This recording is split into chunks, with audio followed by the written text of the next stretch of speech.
Vamos a orar y vamos a ir a la palabra de Dios. Padre, gracias. Gracias por tus bendiciones que son tan grandes. Gracias, Señor, por el privilegio que tenemos de servirte. De poder hacerlo, Señor, mucho más cómodamente que nuestros hermanos.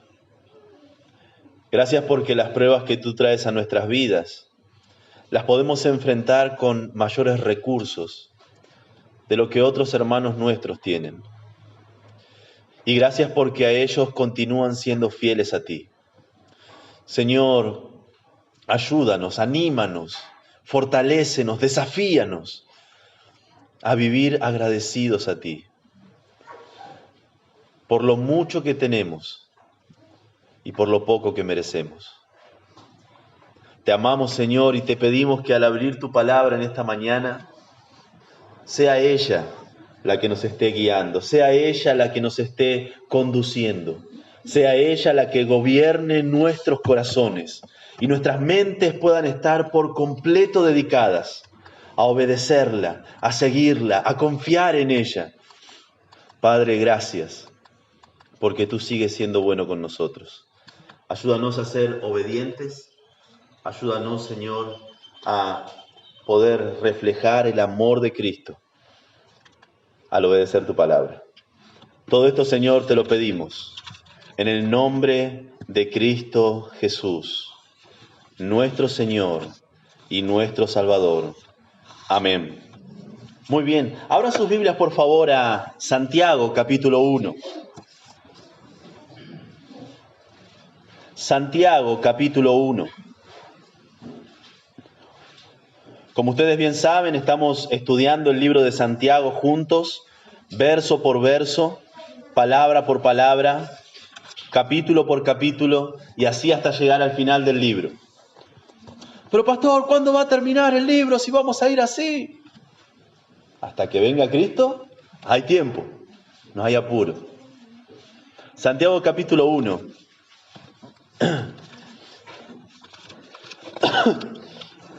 Quiero que veamos juntos del verso 2 al verso 11. No lo vamos a ver todo junto en una sola mañana. Sería cruel para tu estómago porque terminaríamos como a las 3 de la tarde. Pero sí vamos a comenzar a ver cuáles son los recursos que Dios nos ha dado para pasar de la prueba a la victoria. Dios ha dado cada ocasión en nuestras vidas donde luchamos con un propósito específico.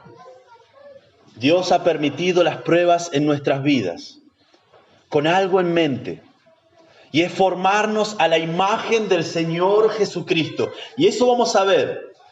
Y quiero ver con ustedes 5 recursos que son claves para poder resistir en el medio de la prueba. Y hoy vamos a ver en profundidad el primero de ellos. Pero vamos a ver los 5 de un solo vistazo. Dice Santiago capítulo 1, verso 2, el primer recurso para resistir en la prueba es una actitud gozosa. Dice, hermanos míos, tened por sumo gozo cuando os halléis en diversas pruebas. El segundo recurso es una mente conocedora o una mente bíblica. Verso 3, sabiendo, entendiendo, comprendiendo, conociendo que la prueba de vuestra fe produce paciencia. El tercer recurso para resistir en medio de la prueba es una voluntad dócil. Verso 4, mas tenga la paciencia su obra completa, para que seáis perfectos, maduros y cabales, sin que os falte cosa alguna. El cuarto recurso para resistir es un corazón creyente, verso 5 en adelante.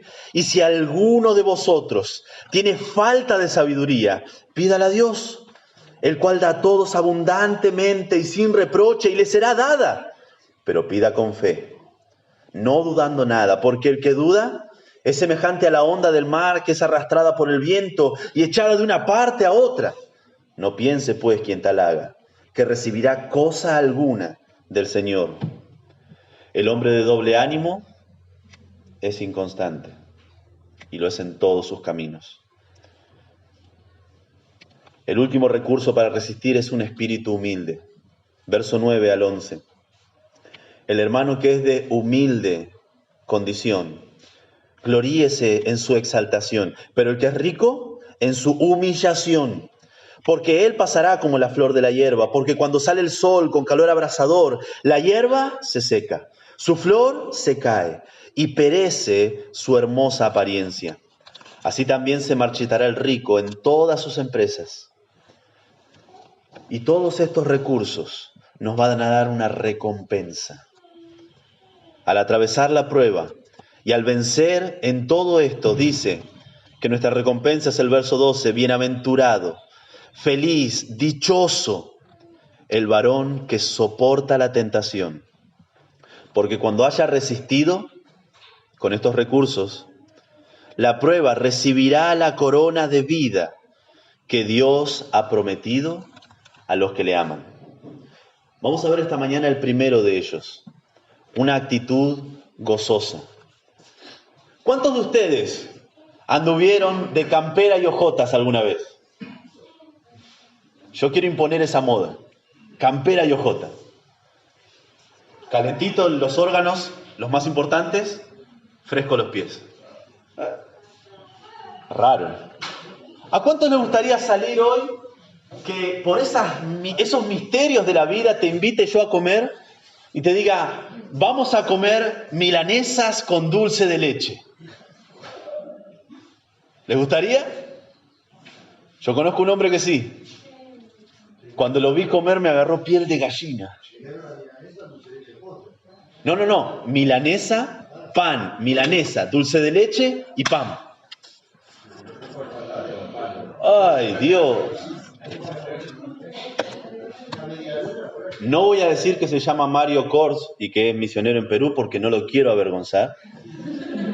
Pero si pudiera decírselo, se los diría. Es una persona. Milanesa con dulce de leche. ¿Y cuántos dirían, se puede estar feliz, tremendamente feliz, cuando vienen los problemas? Eso es más raro todavía. Algún loco puede sacar la basura con campera y ojota. Algún loco capaz que se le ocurre mezclar milanesa con dulce de leche. Pero estar feliz en el medio de las pruebas, eso es una locura. Estar feliz cuando la vida va mal, eso no está bien de la cabeza. Pero pastor, ¿cómo puede decir que yo esté feliz en el medio del problema si hay problemas es porque algo anda mal? Si hay problemas en mi vida, entonces Dios no me quiere o no me cuida, pensará alguno. ¿Se acuerdan que vimos la vida de Job? Ese era el razonamiento de sus 3 amigos. Los 3 dijeron lo mismo. ¿Te está haciendo mal? Algo malo habrás hecho. Es la consecuencia de tu pecado. Y le pedían que se entristezca y que pida perdón, y así Dios podía perdonarlo y las cosas le podían ir bien otra vez.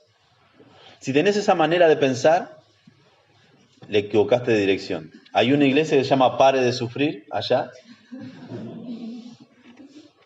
No es bíblica, no enseña lo que dicen las Escrituras. Jesucristo dijo, en el mundo tendréis aflicción. Es una promesa, es una garantía. Dios nunca dijo pare de sufrir. Dios te invita a sufrir con Él.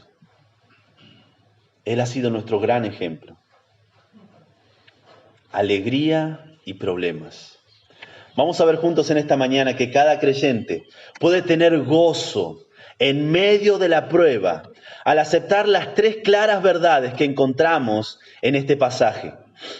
La primera verdad que nos mantiene gozosos en medio de la prueba, encontramos de que es una orden de Dios. Lean conmigo. Hermanos míos, tened por sumo gozo. Es una orden. No se me ocurrió a mí. Hermanos míos, tened por sumo gozo. Es una orden. Y es una orden de Dios. No cualquiera puede hacerlo. Por eso aclara nuestro escritor Él aclara, hermanos míos.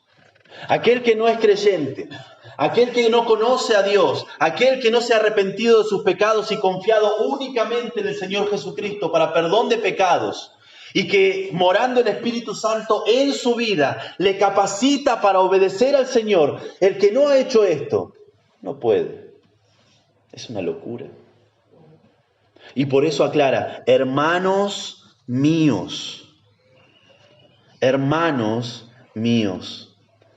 Las pruebas de la verdadera fe tienen valor para los incrédulos. Oh, sí.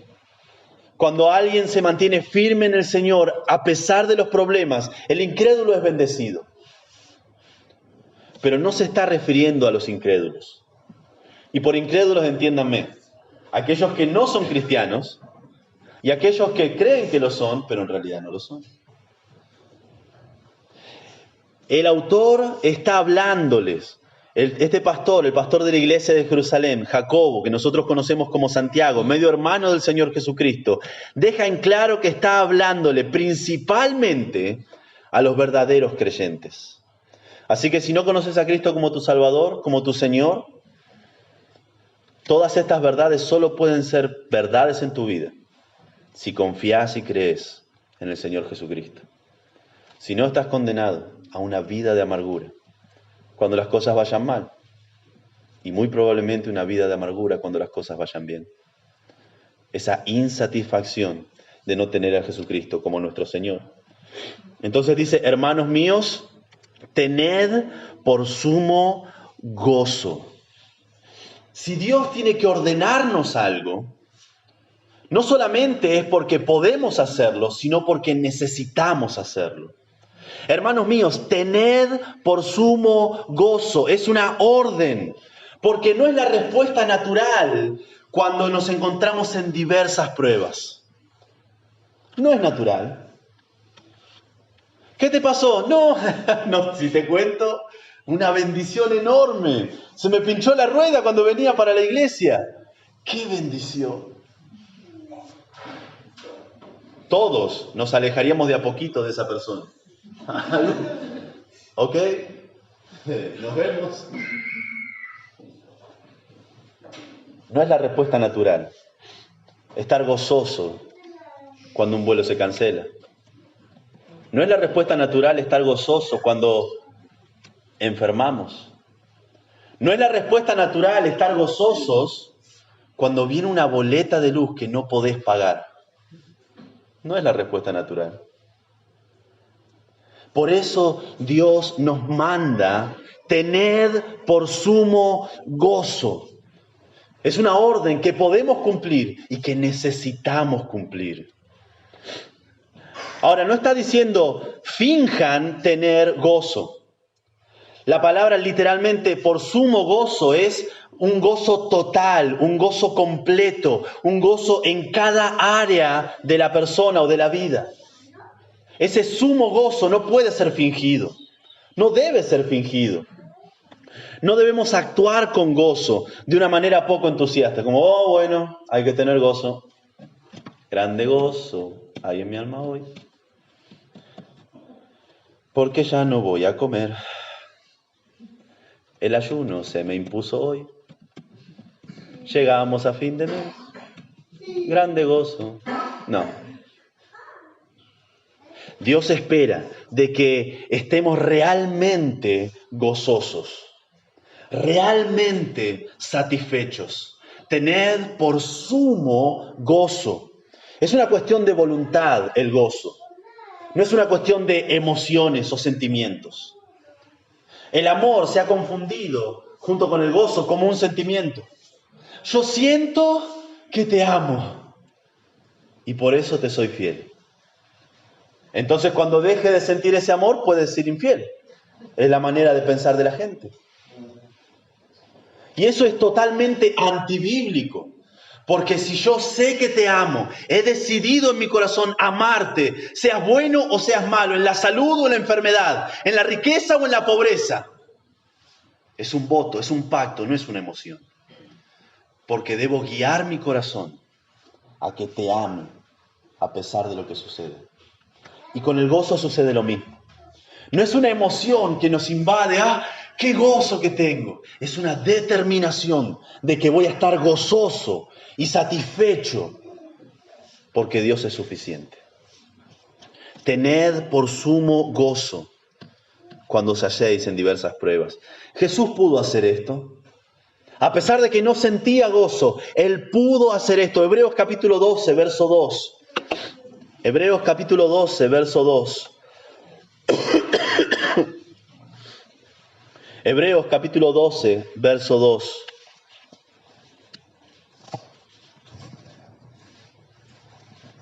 Si quieren buscarlo, está bien. Si no, sé que alguno lo sabrá de memoria. Hebreos capítulo 12, verso 2. Dice, puestos los ojos en Jesús, el autor y consumador de nuestra fe, de la fe, el cual por el gozo puesto delante de él, sufrió la cruz, menospreciando el oprobio o la vergüenza, y se sentó a la diestra del trono de Dios.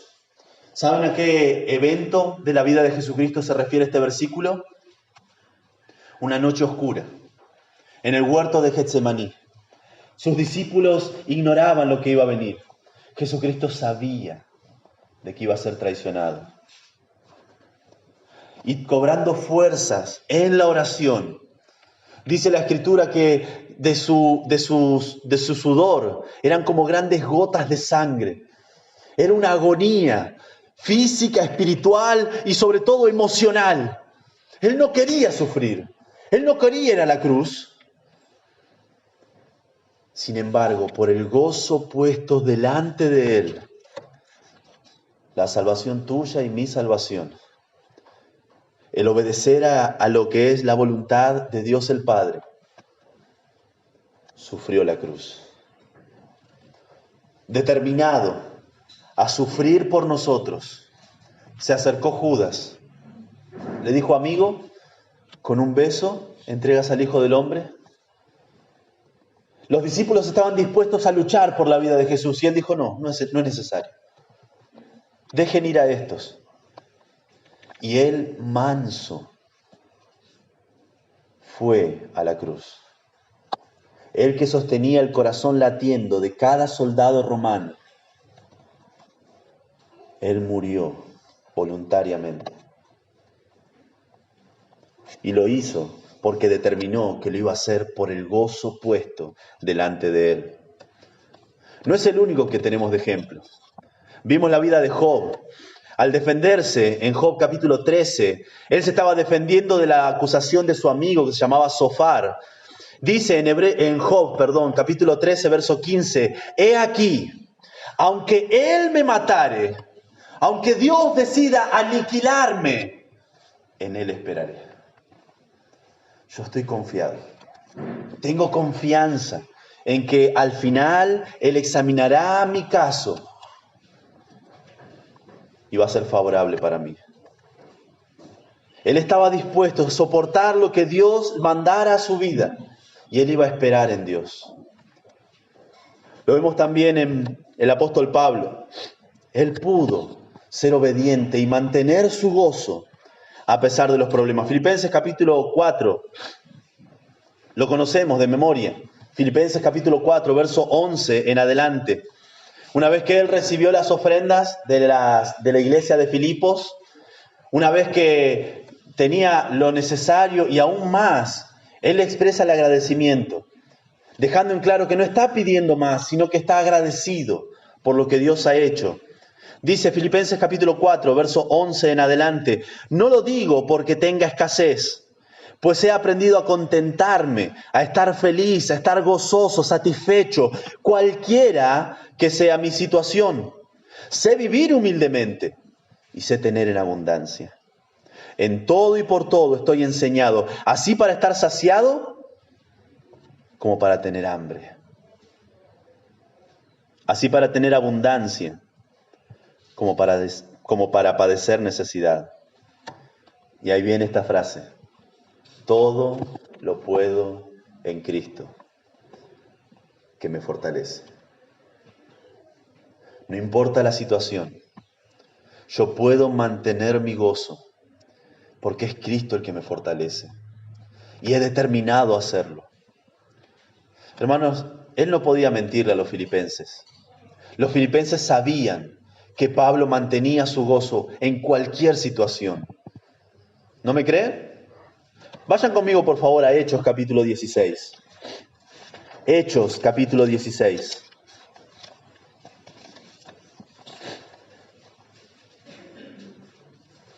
Hechos capítulo 16.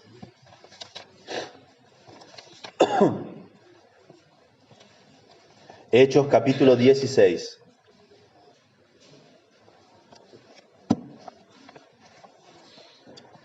Hechos capítulo 16, verso 22 en adelante. Pablo, les doy el contexto anterior al verso 22. Pablo fue a Filipos. Ahí encontró una muchacha que adivinaba a través de demonios. Y ella empezaba a decir que Pablo y sus compañeros realmente venían de parte de Dios. A Pablo le molestó y le dijo que se calle. El espíritu salió de esa muchacha. Los que ganaban dinero por la adivinación de los demonios de esta muchacha, los llevaron a Pablo y sus compañeros ante el tribunal. Y en ese tribunal, verso 21, verso 22, y se agolpó el pueblo contra ellos, y los magistrados, rasgándoles las ropas, ordenaron azotarles con varas. Verso 23, después de haberles azotado, ¿cuánto? Mucho. Los echaron en la cárcel. Es más, esa palabra echaron no es la idea de que los acompañaron gentilmente, pase por aquí, como te reciben en un hotel. No, fueron maltratados, fueron golpeados de manera extrema, los azotaron mucho y mandando al carcelero que los guardase con seguridad. Esto en una prisión de esa época era llevarlos al lugar más lejano de la salida. Las cárceles tenían una sola entrada y una sola salida. Y los guardó en el lugar más recóndito, más lejos. Por lo general un lugar oscuro. Por lo general un lugar lleno de pestes. Un lugar maloliente. El inodoro no se había inventado. ¿Se imaginan el olor de ese lugar? La suciedad, la mugre, las enfermedades. Y en ese lugar, verso 25, final del verso 24, y les aseguró los pies en el cepo, una posición tremendamente incómoda. Pero a medianoche, orando Pablo y Silas, se quejaban amargamente, golpeando con los grilletes para que los escuchen. No dice eso. Pero a medianoche, orando Pablo y Silas, reclamaban con un dedo en alto al Señor: ¿por qué a mí si te estoy sirviendo? No dice eso. Dice que estos hombres, azotados, lastimados, avergonzados, en un lugar sucio, mugriento, en una posición tremendamente incómoda para descansar o dormir, no sabiendo qué iban a hacer con sus vidas, cantaban himnos a Dios. Adoraban al Señor. Ellos habían determinado que las cosas que le iban a suceder no iban a robarle el gozo del Señor. Y no solamente sus almas eran bendecidas por la obediencia al Señor, sino que también dice, los presos los oían. Cuando estás determinado a obedecer al Señor, no solamente tu alma es bendecida, no solamente vas a experimentar el gozo de confiar en que Dios es el soberano del universo, sino que los que estén a tu alrededor van a ver tu fe a través de tus acciones. Y los presos los oían. Hay una historia de un alpinista, creo que es bastante conocido, un alpinista amateur. Se mandó porque se quiso mandar. Había visto en YouTube los videos de cómo tenía que escalar, no quería pagar un instructor. Entonces sabía que tenía que poner como lugares de seguridad ancladas para que si él cayera se sostuviera. Y empezó a hacer bien, según el tutorial le iba dando, y seguía adelante y seguía adelante. En una de esas, zafa de donde tenía que haberse agarrado, y el golpe fue tan seco de la cuerda que se desmayó. Volvió en sí, estaba totalmente oscuro, una noche cerrada. No se veía absolutamente nada. Ponía la palma delante de su mano y no la veía. En la desesperación, empezó a orar. Señor, ayúdame. Manda a alguien, ayúdame. Lo que sea, decime y yo, ayúdame. No me quiero morir acá de frío. Es una historia. Pero dice la historia, es decir, Dios no es cierta, pero la historia, el relato dice que Dios le habló. Y le dijo solamente una palabra. Tres palabras. Cortá la soga. Él entendió que Dios le estaba pidiendo que corte la soga. Habrá escuchado mal. Capaz que un burro gritó y ¡cortá la soga! No puede ser cortar la soga. Mandó un helicóptero, Señor, cortá la soga. Es lo único que él podía oír en su mente y sabía que debía ser Dios porque a él no se le hubiera ocurrido cortar una soga. Cortá la soga. Cortá la soga. Luchó toda la noche. Al otro día, los guardaparques lo encontraron. Congelado, hipotermia. Aferrado a su soga, con los dedos duros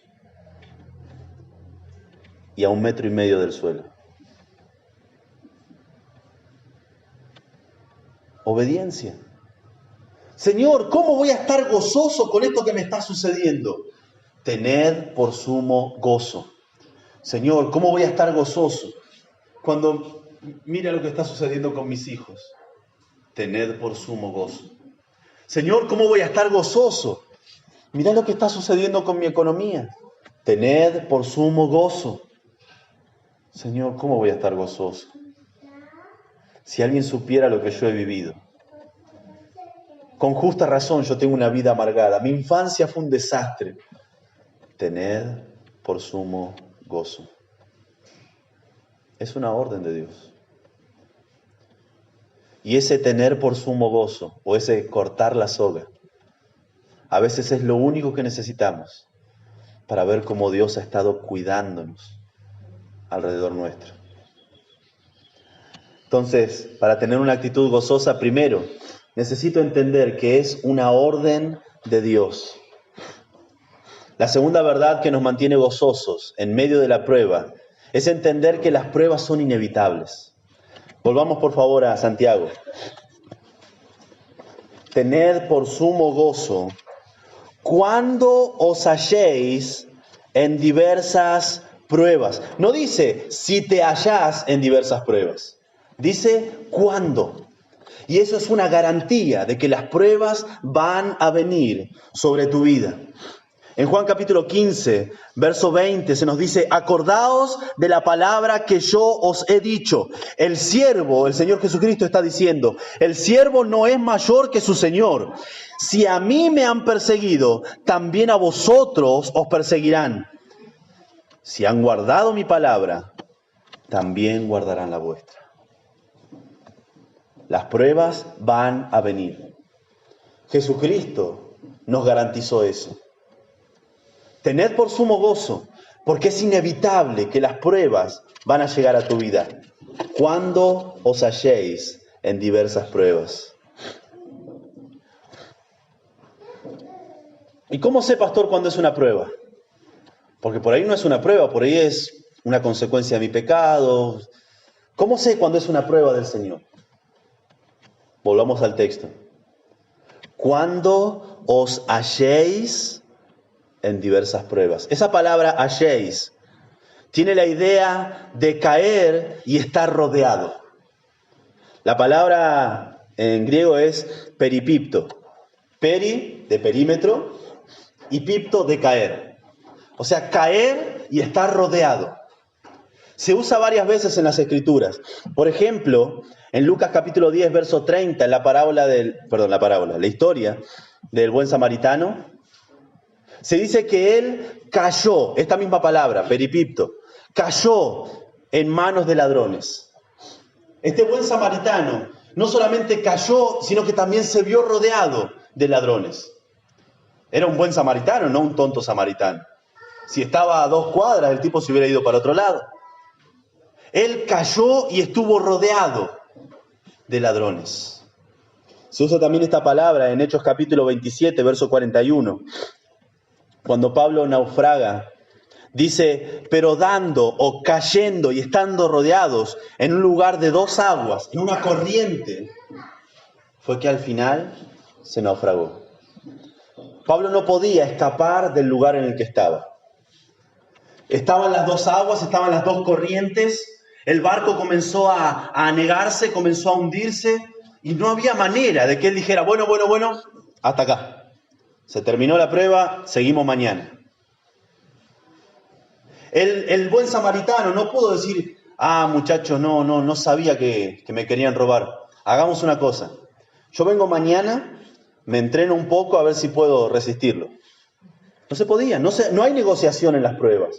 Las pruebas vienen y te rodean y no tenés escapatoria. Cuando os halléis en diversas pruebas. Número 1, entender que es una orden de Dios, mantenerme gozoso. Número 2, entender que es inevitable pasar por las pruebas y es mucho mejor pasarlas obedeciendo al Señor. Y número 3, puedo mantener mi gozo en medio de la prueba, entendiendo de que ha sido diseñada por Dios para formarme a la imagen de Jesucristo. Dice, tened por sumo gozo cuando os halléis en diversas pruebas. La prueba es la examinación, muchas gracias, es un ensayo, es un experimento, es una prueba. Se está probando algo para ver si realmente es lo que dice o se supone ser. Y la palabra prueba es neutra. Es decir, hay pruebas que son positivas y hay pruebas que son negativas. Las Escrituras nos ahorran a veces el trabajo. Porque la misma palabra prueba, por ejemplo, en el verso 13, Santiago capítulo 1, verso 13, encontramos la misma palabra. Dice, cuando alguno es tentado, es la misma palabra, prueba. Cuando alguno es tentado, no diga que es tentado de parte de Dios, porque Dios no puede ser tentado por el mal, ni Él tienta a nadie. La connotación de la palabra prueba, negativo. Es una prueba negativa. Tiene malas intenciones. Más adelante aclara de dónde vienen esas malas intenciones. De nuestro propio corazón. Nuestros deseos perversos.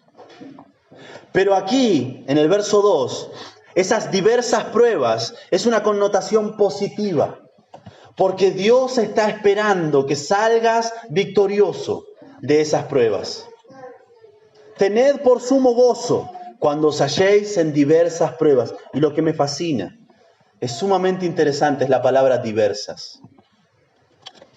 Esa palabra tiene la idea, la imagen de un abanico de colores, una paleta de colores.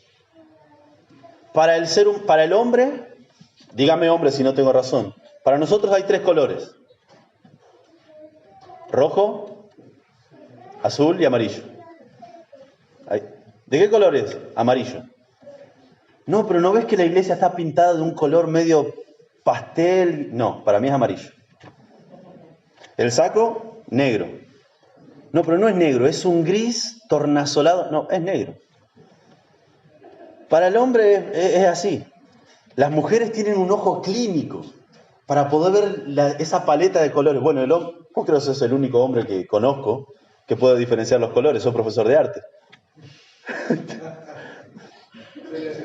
Es la excepción a la regla. Pero él porque estudió, se preparó y se formó para eso. Pero las pruebas a nuestras vidas vienen de diversas maneras. No está diciendo de que todo creyente o que cada creyente debe sufrir todo tipo o todo grado de pruebas, sino que los cristianos en general estamos sujetos a pruebas de cualquier tipo y de cualquier fuente. Lo que es una prueba para mí, muy probablemente no sea una prueba para vos. Hay personas que su prueba es mantenerse sobrios del alcoholismo.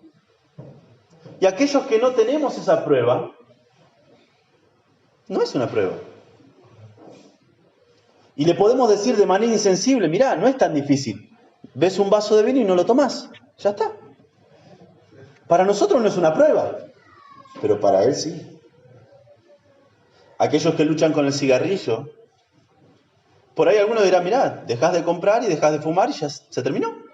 Muy simple, muy rápido. Pero el que lucha con esas pasiones es una gran prueba. Hay diversas pruebas, porque todos somos diferentes. Y todos nos parecemos a Cristo en algo más que en otras cosas. Algunos están llenos de paciencia y son tremendamente amorosos. Pero cómo les cuesta dominar la lengua. Más adelante se nos dice que es inflamada por el infierno. Otro por ahí no tiene problema con el chisme. Si te hay que decir algo, lo decimos en la cara. Porque ¿para qué hablar de atrás? Eso no tiene sentido. Pero es áspero como lengua de gato. Otro es tremendamente generoso con sus recursos. Pero cuando hay que trabajar para el Señor, como siempre tengo algo más importante.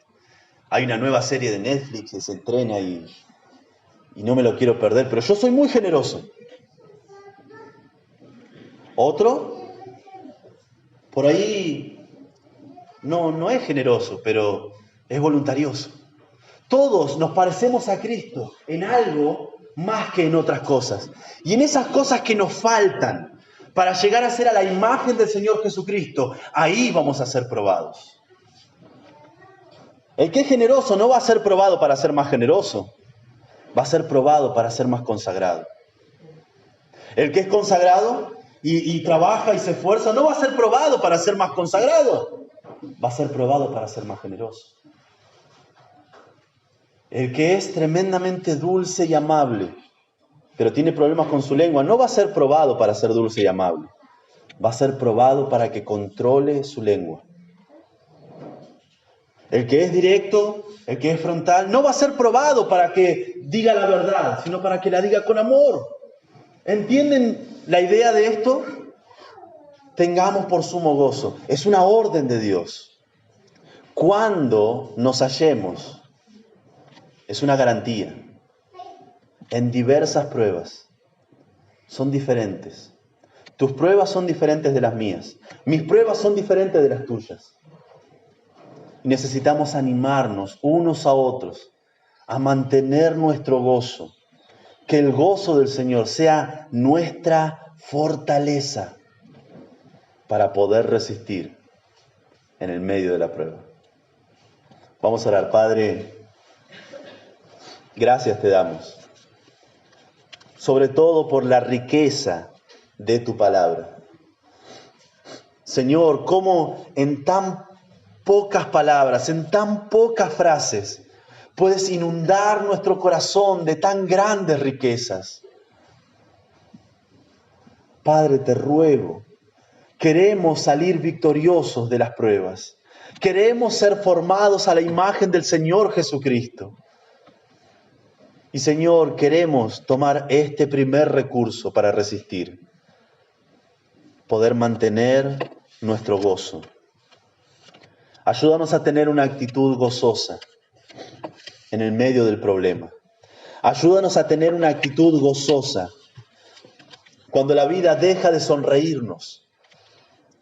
Señor, ayúdanos no a fingir el gozo, sino a realmente comprometernos con el gozo,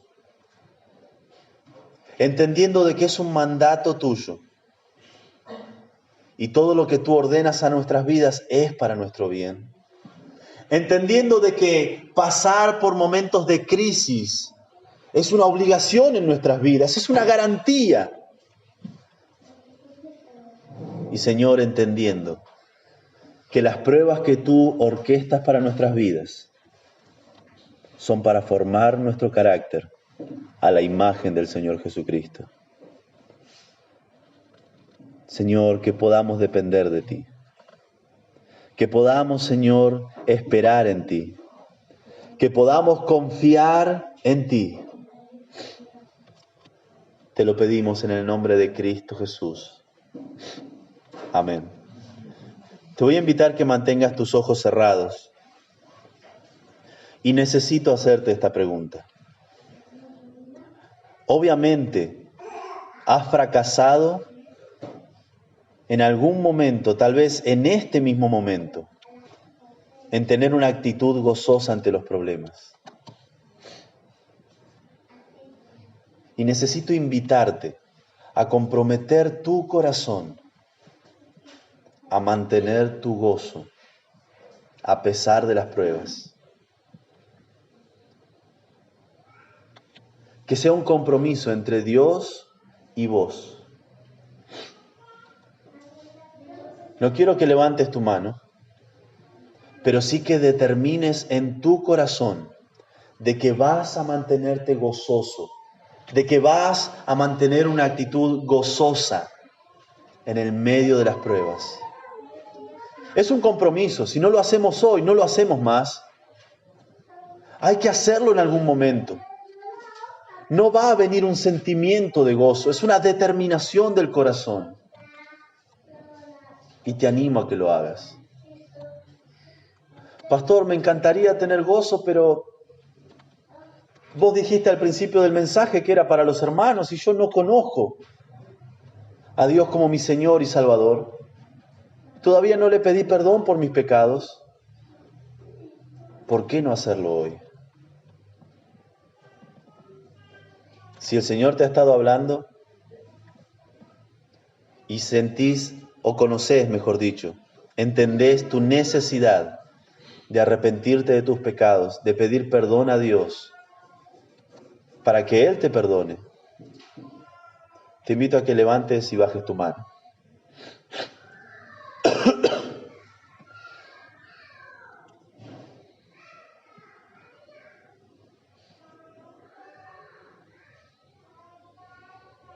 Y si ya le has pedido perdón, que determines tu obediencia,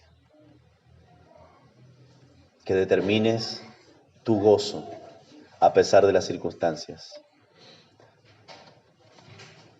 Padre, gracias otra vez por tu palabra.